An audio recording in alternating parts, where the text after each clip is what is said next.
So this is Debbie Skyrme, and I'm Celebrant Spain, and as you might guess, I am a celebrant in Spain. And I'm really excited today because I've got somebody chatting with me from Portugal. So yeah, Helen, lovely to have you on with me. Hi, Debbie. Tell everybody who you are. Hi, Debbie. Thanks ever so much for the introduction. So yes, I'm your next door neighbour, and actually I'm not too far away from you. So I'm Helen Corrigan, and I am tall H Celebrant, and I'm based in Tavira in the East Algarve, which is literally about 20 minutes over the border from yourself. Now, I'm Celebrant Spain because I am a celebrant in Spain, and the risk of sounding pretty blooming obvious, why are you tall H Celebrant? Because I am incredibly tall. Always have. I reached the dizzy heights of 6'2" at 13 years old, and as yet age hasn't done anything to diminish my height. In fact, I would probably say that I've probably got a little bit taller. I think that you're statuesque, and I think that this brings something to a ceremony. Like you say, you are a persona. And I think being a tall person actually helps you hold the space and helps you command the space.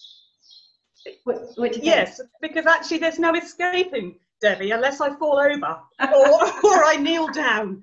Which actually, when I'm dealing with children in ceremonies, I'm very, and I'm really quite mindful that I am being so tall, certainly for a woman, is quite unusual. And I'm very mindful that when I have a little person coming towards me as a ring bearer, that I actually do kneel down and I get to their height. Oh, I think as an officiant, we're pretty used to looking very calm on the surface, very swan-like, and then paddling like Billy-O underneath.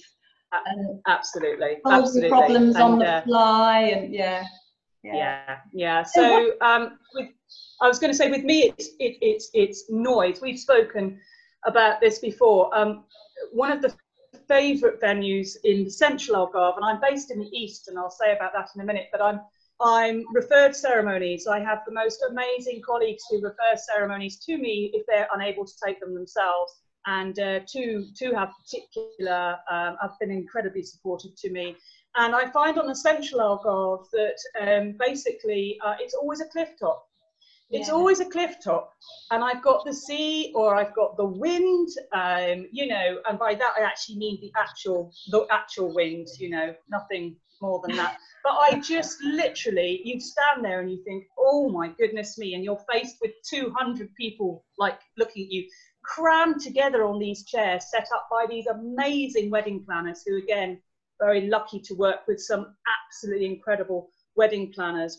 Because it's really important that whilst it is obviously an incredibly important event for anybody, there are those moments where rather than the feet going under the surface like that, you can actually sort of dig deep and go, oh gosh, well, that wasn't meant to happen, but actually, you know, and pull it all back together. Yeah. But you'll know that from all of yours that you've done.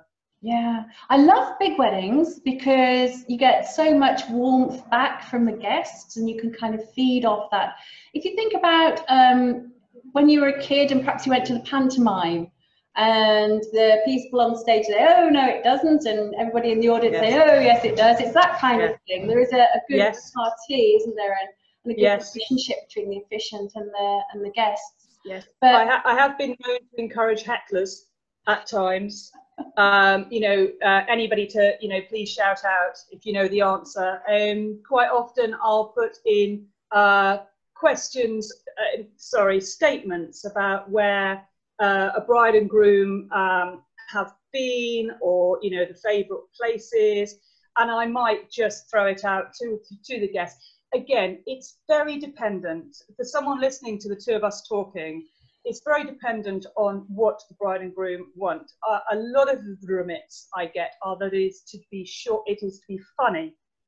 And funny humour is very, very subjective. And of course, what's funny to me or to you really might not cut it with the bride and groom. So again, preparation is everything, and obviously agreement to every word that I speak in the ceremony is absolutely crucial. Yeah, it's so important that every word resonates with the couple. It's their ceremony, it's not our ceremony. I'm not at all precious about my scripts.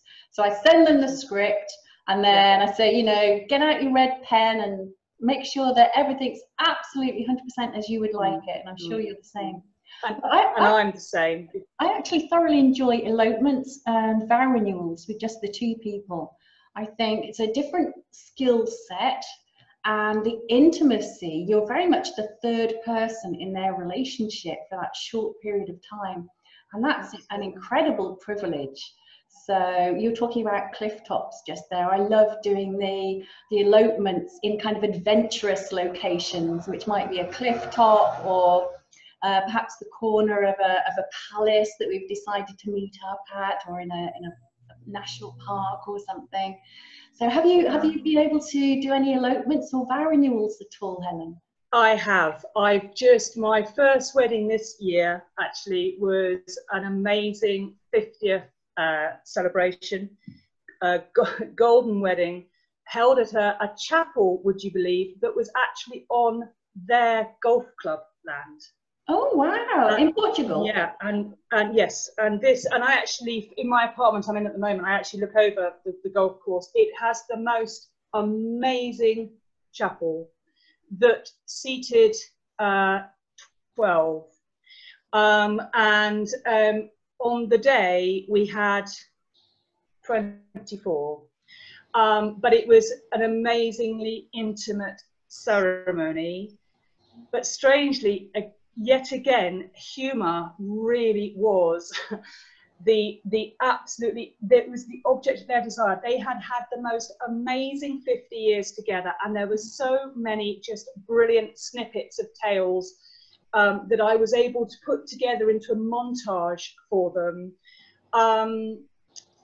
For instance, they have 2 daughters, and 50 years ago, when they married, they hadn't lived together. It was, you know, everything was fine. But on this vow renewal, I was to actually stand up and say to the guests that this was the second ceremony that the eldest daughter had attended.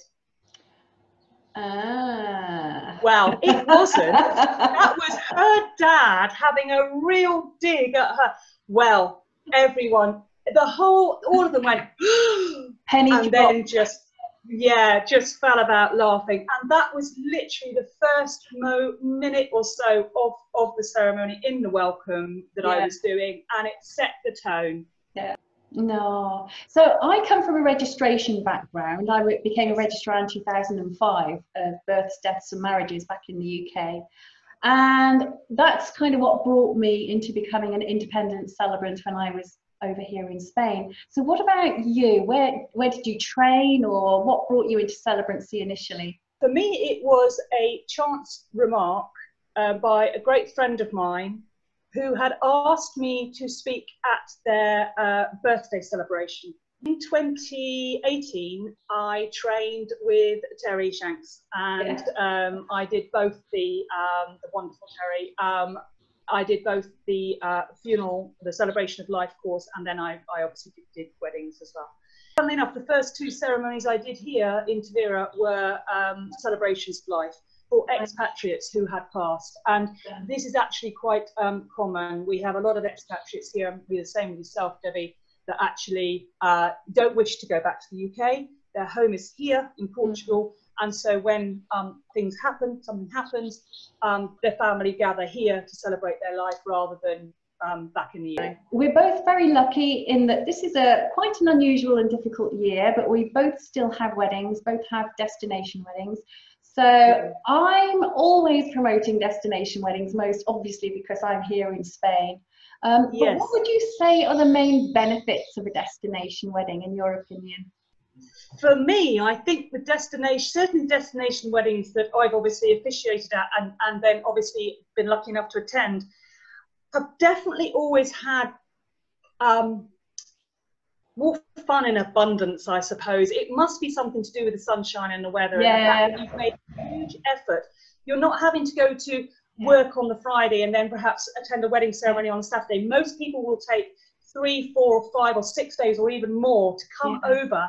They then de-stress. They really enjoy every single moment of what is an incredibly special day for the couple concerned. It's a wedding holiday, Helen. It's a wedding holiday. It's a wedding holiday vibe.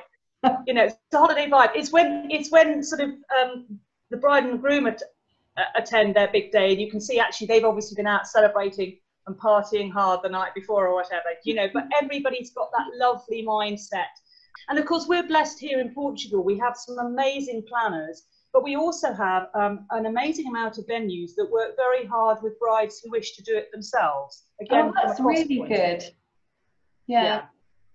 Yes, I think it's always worth asking a venue if they have an event coordinator, because quite often they do, and they will perhaps not necessarily save you money, because a wedding planner can often save you a lot of money because they have really good deals with their suppliers.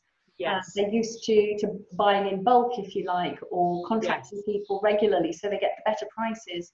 But yes, an event coordinator can definitely help you on the day, because if you're DIYing your own wedding, you need to be a bride on the day, or you need to be the bride's mother on the day. You don't need to be the wedding coordinator. You don't need to be the person who's trying to remember that the cocktails need to be served at 6 o'clock, followed by the canapes, and as everybody ready to go. You need to be the bride on that day. So to be able to pass all that over to an event coordinator is really important, I think.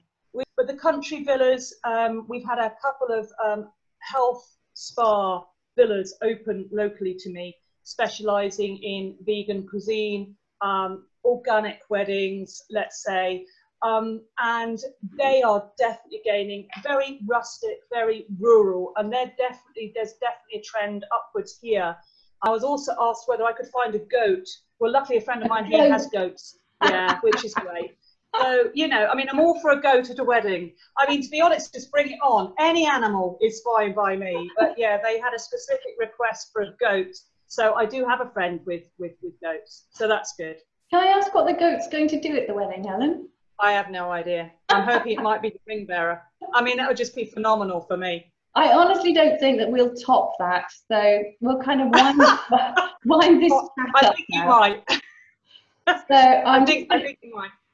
Just remind everybody of where they can find you. Remind everybody what your Facebook and Instagram handle is. Okay, so I'm my Facebook and Instagram handle is tall H Celebrant, Helen Corrigan, tall H Celebrant. Okay, and I'm actually based in Tavira in the East Algarve.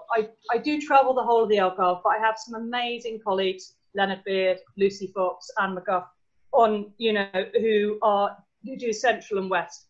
And I'm based myself here in the East. Not only do I live in the East, but it's the most beautiful, beautiful part of the Algarve, very unspoilt. And for those brides and couples who want perhaps a more cost-efficient way to marry abroad, it is definitely, on the sort of lower spectrum. But the villas and the beaches are just unbelievable. And I'm very happy to help. So that's where you can find me. And that's where you're going to find me, I know, because I think you're going to do your travels and we're going to share a couple of coffees or vino tintos together. So that absolutely, we're not that far away. And it also means that you can travel into Spain to do your ceremonies as well, Helen. So yes, well, absolutely, Debbie. And of course, you can come over here. You can come over here and be my buddy with the goat. If I have another goat one, I don't have to do it for any reason, because the first goat one went so badly. I may never do another goat one ever again. So, who knows? Who knows? Oh, thank you, Helen, so much for chatting. Well, just reminding everybody, I'm Debbie Skyrme, and I'm Celebrant Spain. My website is celebrantspain.es for España, and I'm at Celebrant Spain across all social media, so you'll find me all over the place. And I will definitely put Helen's details into the comments below this video.